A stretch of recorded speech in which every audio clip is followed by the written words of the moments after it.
আমি আর নাইম ছিলাম একই স্কোয়াডম্যান, তো দুইটা ছিল র্যান্ডম প্লেয়ার। তো আমরা ম্যাচ স্টার্ট করে দিই। ম্যাচ স্টার্ট করার পরে যখন আমরা ল্যান্ডিং করি, ল্যান্ডিং করার পরে লুট টুট করি, লুট টুট করার পরে হঠাৎ করে দেখি যে বি বেস ডাউন হয়ে গেছে।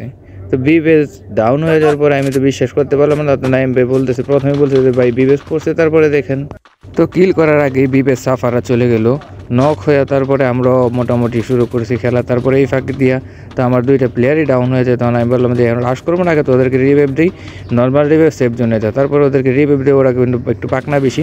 তো নাইম ভাই আবার রাশ করে যায়। তখন এই দিক দিয়ে আবার এক জুন পোষা ছিল, আইসা আমার ম্যানের উপরে রাশ করে দিয়ে দিক দিয়ে আমি ওরা ধরে দিলাম, হালকা পাতলা হিট লাগার পরে ডাউন হয়ে যায়। তারপরে বললাম যে ওরে কি কনফার্ম করো। এটা ছিল বিবেজের জুন পোষার। তো ওই দিক দিয়ে আবার আমাদের উপরে এই রাশ কইরা দেয় প্লেয়ার ওর বিবে স্কোয়াড। তারপরে আমি আবার একটু কাভারে চলে আসি, ওর ডিমেকটি ছিল।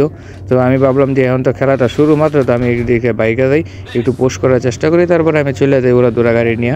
তো গাড়ি নিয়ে যাওয়ার পর ওদেরকে বলতেছি ভাই রাশ করিস না, কিন্তু দুইটা প্লেয়ার প্রচুর জ্বালাইছে। কিন্তু জুন পোষারটা আবার তার লুডের জন্য এখানে নামে, কিন্তু আমি আবার মোটামুটি ড্যামেজ দেওয়ার চেষ্টা করি, কিন্তু আমার চলে যাওয়ার কারণে এনে আমি মোটামুটি একটু পুশ করতেছি, আমি ফাইট নেওয়ার চেষ্টা করতেছি। তারপরে ভাবতেছি যে ফাইট করতে পারি কিনা দেখি, কিন্তু সে চালাক, তার লোডটা ভালোভাবে করতে পারি নাই। আমি এদিকে ফাঁকা ফায়ার দেওয়ার কারণে কিন্তু সে আবার মোটামুটি রাশ করার চেষ্টা করতেছে।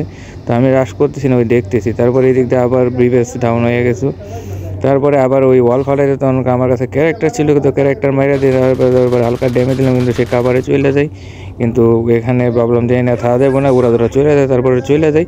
কিন্তু এই ম্যাচে মোটামুটি একটাই কিল করলাম। তারপরে শেষ পর্যায়ে চলে আসলাম। তো নাইমের কাছে দোকান ছিল, বারবার বলতেছি ভাই রিভাইভ দেন, রিভাইভ দেন, কিন্তু সে গেছিলো, যাওয়ার পরে কোনো কাজ হয় না। কিন্তু এনে মোটামুটি স্কোয়াডম্যান ছিল, সবাই পুশ করে খেলতে। তারপরে দেখেন এদিক দিয়ে নাইম ভাই পুরা বিবে স্কোয়াডের সাথে একাই ফাইট নিতেছে।